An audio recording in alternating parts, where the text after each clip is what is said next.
So 19-2 overall, 9-1 in LSC play. Just recap the weekend road victories in both matches. Yeah, so I knew they were going to be, difficult. UT Tyler is very good at the top of the lineup, and they're good in doubles, and so those were both very, very good to get the doubles point there. And we played pretty well. I mean, they played with really, really good energy against us, and we matched it, and we were able to kind of, fight off like the onslaught that they brought like at the very beginning of the match, and then we kind of settled in a little bit. So we got all the doubles there, and then we got off the court really quickly in two matches. Ida at number 5, she's just been playing great lately. She got off really quick, and then Letizia, who finished the season 19-0, undefeated regular season in singles.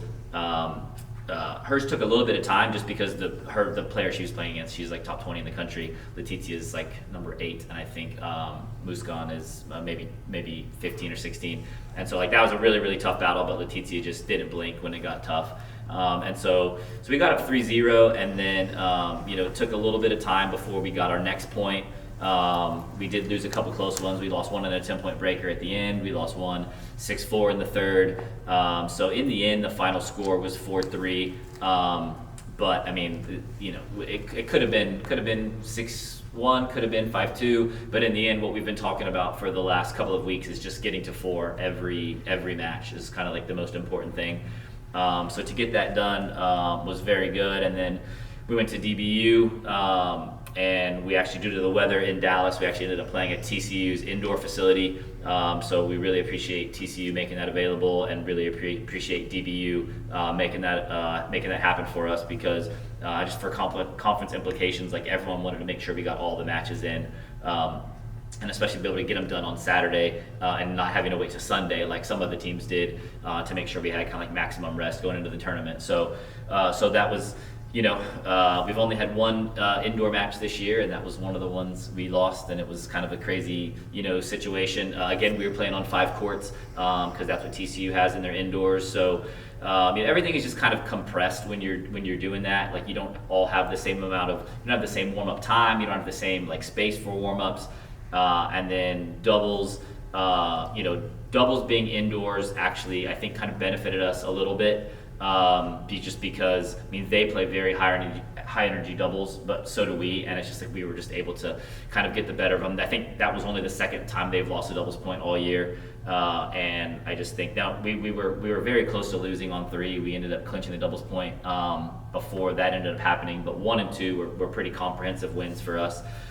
So obviously it felt good to go in to the singles 1-0. And then, so again, we only had 5 courts, so that means line 6 just has to basically sit there and wait until the first singles match gets done. We also had some time constraints because we only had the courts until 4:30, and so it's like you can't rush, you can't think about what's going on, but you want to be as efficient as possible. And then there were definitely, we lost some first sets that we had to battle back in. We won some first sets, but then lost the second sets. So we just kind of knew that we were turning into a much longer match than it looked like maybe it was at first. But yeah, to be able to, we clinched it at 4-1. Then we won another match after the clinch in 3 sets to get to 5-1. And then we were a game away from making it 6-1, but we actually ended up losing the ability to finish the match due to the time constraints with the court availability. So it was fine. I mean, we got to 4 or more, which is kind of, like I said, what we've been talking about. And, that puts us 9-1 in Lone Star Conference, puts us, solely in second place behind Midwestern, a team that we lost to, 4-3 on the road. So pretty good regular season. We felt really good about that. And then, now we just, turn the page to the tournament.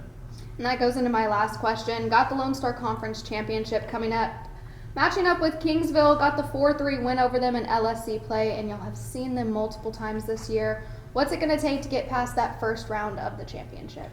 Yeah, it's going to be tough. I mean, they're good in doubles. They are one of the few teams that we lost at 1 doubles against earlier in the season. So I think their number 1 doubles team is maybe top 15. I think we're like 16 or 17 right now, so that one will be a battle. They're 2-3 doubles. There's a little bit of a change there and a flip. So we'll see how the doubles point goes. Like it always is for us, it's going to be absolutely crucial. And so we're going to have to be ready for that. I mean, they're a well-coached team, a very disciplined team, a positive team that plays with good energy. The doubles I think is going to be really crucial. And then, their number one player was number one in the region at the end of the fall. She's been top 10 in the country all year. Letizia, who also is top 10 in the country right now, she did get the better of her in the regular season. So I would imagine, that's going to be, a really important match on line one for sure. And then their 2 and 3 have now flipped, while ours are the same. And then we actually didn't have Christine in that match, Christine has only lost one match all year for us at 4.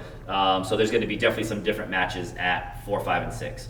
So, we definitely have a lot of familiarity with them, like you said, but a lot of the matchups are going to be different. There may only be 1 or 2 people who are playing the same person from, 2 months ago. So you can throw all that out, especially like being in the tournament.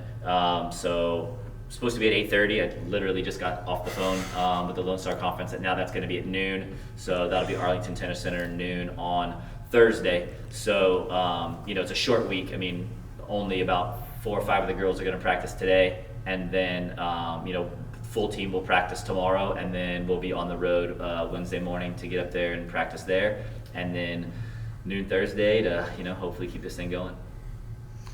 Coach, let's talk about Letizia, coursing here for a bit. She went 19-0 this year. Just talk about how big that was for her, going undefeated, and how big it was for the program. Yeah, Letizia is a special player. She's a special student athlete. She's a special teammate.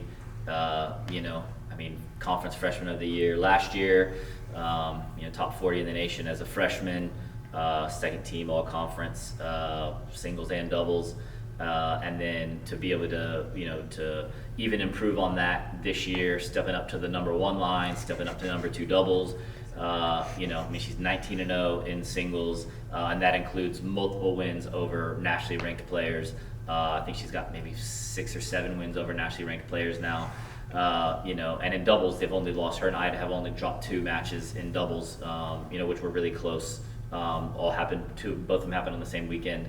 For her to go, I don't know, almost like 40-2 this year combined in the spring is pretty incredible.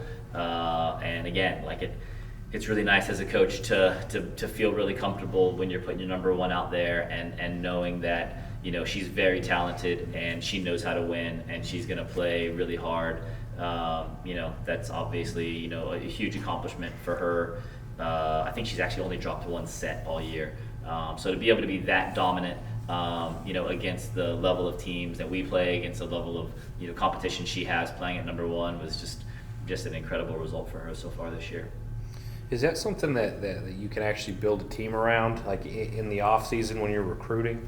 Yeah, it's, kind of similar because that was, with Dianella last year. Dianella was back-to-back Lone Star Conference Player of the Year. She was Lone Star Conference Senior of the Year. She was an All-American. She was top 10 in the nation. And then we'll see. We will find out probably pretty soon if Letizia is able to repeat that as Conference Player of the Year, going undefeated and not dropping a set at 1 and then only dropping 2 matches at 2 doubles. I think it's going to be hard for anyone to be able to, to top that resume. But we'll see. There's a lot of very good, other players in our conference for sure. But again, I think she has a chance of being Lone Star Conference Player of the Year. I think she has a chance of being an All-American. For sure. Everything that an individual player does, lends credibility to what, you're doing as a team and to how you train and who you bring in and the importance of, having a good culture within the team.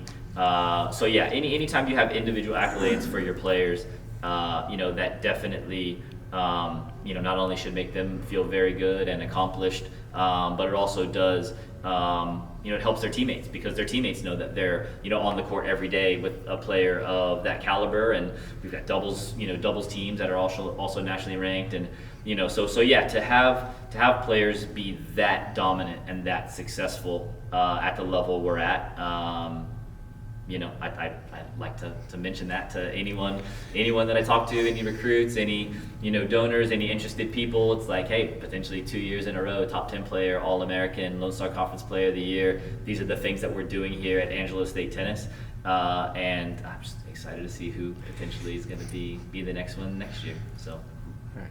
Awesome, Coach. Thank you. thank you. Good luck this